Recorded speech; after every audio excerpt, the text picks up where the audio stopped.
Topping today's news, immigration busting work permit violators at a gated community in eastern New Providence. The government breaks down how much money has gone uncollected from real property and value-added tax. And the man accused of shooting his neighbor to death on Easter Sunday appears in court today. And sailing takes over from cricket as the official national sport of the Bahamas.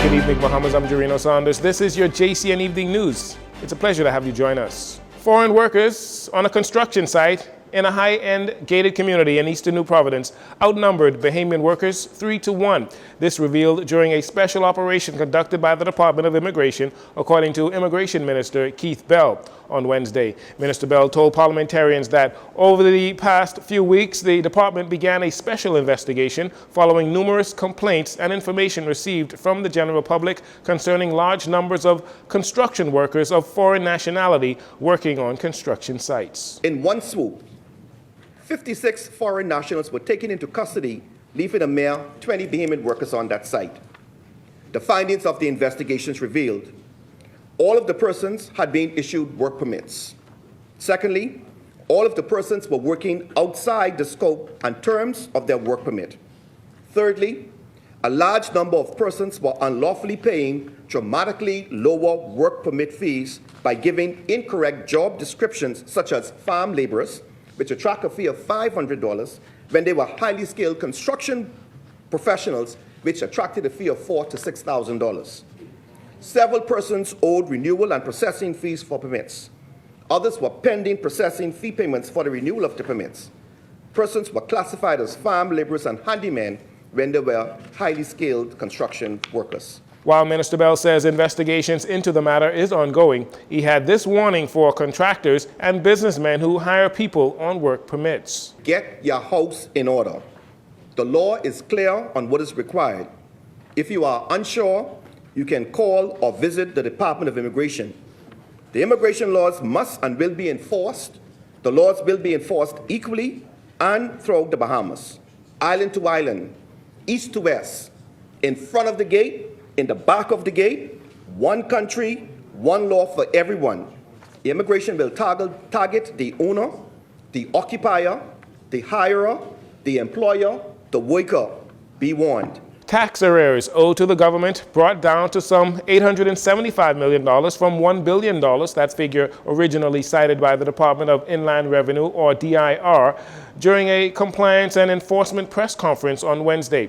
Acting Controller Shunda Strawn explained that real property tax still leads the way in making up a majority, with $600 million being owed, while value-added tax arrears standing at $193 million. The acting controller explained that some accounts have not paid in up to 20 years in some cases. I know you are aware at one time we were in the season of the ease of doing business, right? And in that season we were very giving. Right? And we just tried, like, for example, in the business license period, we just was rolling everything out because the focus was on getting it out fast, right? But the focus isn't on fast right now as so much as it's on accuracy, right? We need to be sure that businesses are doing the right thing.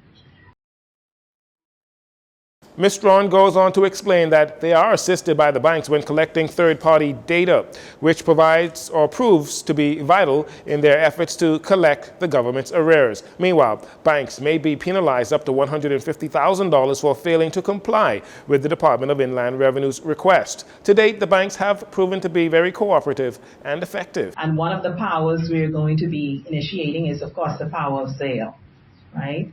So in keeping with what you're saying, the Act really allows for the Department of Inland Revenue to sell all properties except properties that are owner-occupied and owned by Bahamians. That's a big power that we have. Now, it's also one that we have to use very carefully.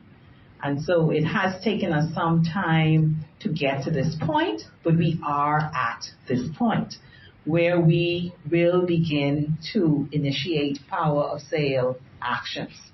Now, you asked about foreign-owned business or foreign-owned properties. And so it's not only foreign-owned properties that the department has the right to initiate power of sale on. Acting Controller Strawn believes that giving private collection agencies more accounts and cases to work on will result in more collected arrears in the future, with some collection agencies already having very prominent accounts with at least 4 matters before the courts. While speaking with experts concerning micro and small businesses in the Bahamas, business consultant Mark Turnquest spoke to JCN about business owners doing all they can to ensure their operations become legitimate. Mr. Turnquest has been operating in the Bahamas for decades and has been a part of a number of government boards. He had this to say. And clients that the most important thing they need to do is to behave like they say in business. And don't get mad when the government say that they need income statement and all the rest of that to verify. Because every small business owner is supposed to have an accounting system solid. With QuickBooks accounting, because that's what I do a lot. I do a lot of QuickBooks accounting training for a lot of small business owners. One little click, and you get a financial statement, income statement, balance sheet, and cash flow. So it's up to, and that's because of the problems the small businesses have in the country. Our organization is launching a big business workshop. We call it Small Business Prosperity Workshop that get towards the business plan model so that all the business owners from Abaco in the north and Inagua in the south can understand about running a small business from operations, financial statements, funding, marketing, legal work, insurance, and all that. We're going to look at 17 different areas. It's going to be June 24th. And we're going to focus on all of the most important aspect of operating successful business. Wednesday, the Department of Inland Revenue held a press conference concerning compliance and enforcement as it relates to bringing businesses in the country in line when it comes to arrears owed to the government, such as real property tax and value-added tax. Mr. Turnquest, who also advises businesses and associations, shared his thoughts on that matter. We talk about mostly the micro enterprises, but people have to realize that once you are doing business in the country, you got to be a business license. So if you are doing business, selling a product or service, you can have a business license. That's mandatory. That's law. And don't care where you are. So that's the most important thing. You got to become regulated, right? So if you're not going to do that, then because business license to micro businesses are free. So you got to come up with any money. And if you just start in a little store here, a little front store, a little small, little side hustle, you call it or whatever, then you let the government know that, hey, I expect to make $40,000. I haven't started yet. I expect to make $30,000 or $40,000 a year or $20,000, whatever it is, it's far less than $100,000. So the government is not going to subject you to no taxes. They're not going to be no paper trail from customs duty right now, so you don't have a choice. But when you start doing business, you can't be bringing in $80,000, $90,000 for the product and services and say you make it 40 or 50 or 60 or 30,000. Because that shows that you're making a profit, so you got to make more than that. So you're looking at $300,000, you're looking at $120,000, $30,000, $40,000 already. Mr. Turnquest encourages those who want to start a business to take it seriously and not go in blindly, as the government is taking a more stern approach with business regulations, something that he agrees with. The man responsible for killing his neighbor following an altercation on Easter Sunday night had his day in the magistrate's court. 31-year-old Edward Wilkinson appeared before Chief Magistrate Joyanne Ferguson Pratt, charged with the unlawful shooting death of Leonardo Hepburn and the attempted murder of Jeffrey Hepburn on the same date. According to initial reports, shortly after 10 p.m. Sunday, April 9th, police responded to a shooting incident on Dunmore Street off Blue Hill Road. When the officers arrived, they found the body of the lifeless man lying in the street and the accused on the run. Wilkinson was eventually arrested by police on Tuesday, shortly after 1 p.m. at a local lodging in eastern New Providence. When he appeared before the chief magistrate today, Wilkinson was not required to enter a plea for the murder, as the matter will proceed to the Supreme Court. court by voluntary bill of indictment. He was also charged with being in possession of an unlicensed firearm as well as ammunition, to which he pleaded not guilty. He was remanded to the Bahamas Department of Corrections until he returns to court in August in regards to the murder charges, and he'll return to court for the trial on gun and ammunition possession. Those charges he'll face on June 16th. The Bahamas has been without a U.S. ambassador since Nicole Avant left office in November of 2011. Now, while Minister of Foreign Affairs Fred Mitchell embraces the idea of a U.S. ambassador to the Bahamas, he says he is pleased with the work being done so far by U.S. Charge d'Affaires Usha Pitts. I rather not comment on their internal processes. It's taken quite a long time, but we have an effective leader here in the Charge. Relations between the two countries working well.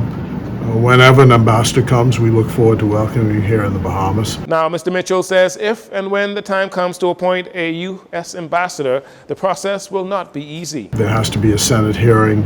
Those things are quite complicated given the internal politics of the U.S. at the moment. But as I say, relations are good, things operate well, and we figure when an ambassador comes, we're happy to welcome that person. Ms. Pitts said recently that the United States is very much aware of the need for an ambassador to the Bahamas. She explained that a candidate has been identified but is yet to be officially appointed by the U.S. government. And finally, in this segment, it's official, the Bahamas has a new national sport. On Wednesday, members of the House of Assembly passed a resolution naming sloop sailing the national sport of the Bahamas, replacing cricket as the national sport. The Minister of Agriculture, Marine Resources and Family Island Affairs, Clay Sweeting, presented the resolution. Madam Speaker, I beg leave to give notice of the following resolution. Resolution approving sailing as a national sport of the Bahamas. Whereas the people of the Commonwealth of the Bahamas are known for their unique wooden vessels, built of horse flesh and hard pine, known as sloops, which have been used for decades throughout the islands of the Bahamas in cultural and sporting events known as regattas. And whereas the participation of the Bahamas in the sport of sailing was recognized by the achievement of bronze and gold medals in the Olympic competitions in 1956 and 1964, respectively, and whereas sloop sailing, yacht sailing, and other forms of sailing, whether for recreational purposes or otherwise, have become a hobby or activity in which many Bahamians are engaged in and have contributed to the economy of local communities through the many cultural and sporting events. And whereas over the years, the sport of sailing has proven to provide greater entertainment and prominence than the current recognized national sport of the Bahamas.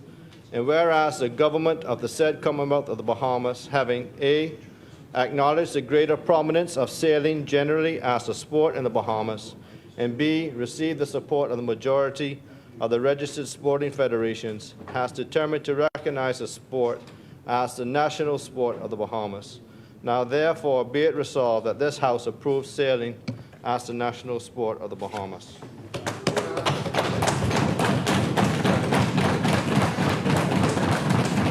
With the annual National Family Island Regatta set for next week in Elizabeth Harbor, Georgetown, Exuma, Minister Sweeting says the change is timely, highly anticipated, and long overdue. This has been a long-awaited announcement by Bahamians far and wide, as sailing has been and will always be a part of who we are as Bahamians. For centuries, Bahamians have been known as masters of the sea, from the Lucayans and Arawaks, swashbuckling pirates, quaint workboats to meticulously crafted sloop race boats. Bahamians have evolved the sport of sailing as it plays an integral part of our culture. Madam Speaker, we are proud to anchor sailing as a national sport of the Commonwealth of the Bahamas. For more than 70 years, Bahamians have displayed passion and grit for the sport, and it is one that has bridged the gap between young and older Bahamians. We have witnessed its evolution, and it is a sport that has won the hearts of many Bahamians and the millions of visitors to the Bahamas. It is a sport that reminds us of who we are, a friendly, maritime people that continues to make waves internationally by sailing with vigor and grace, the underpinnings of the Bahamian spirit. Mr. Sweeting went on to list a number of legendary sailors who helped pave the way for the growth and development of sloop sailing in the Bahamas, and he praised the new generation of sailors that are now making their name in the sport both locally and internationally. The resolution was unanimously supported by both the government and opposition members.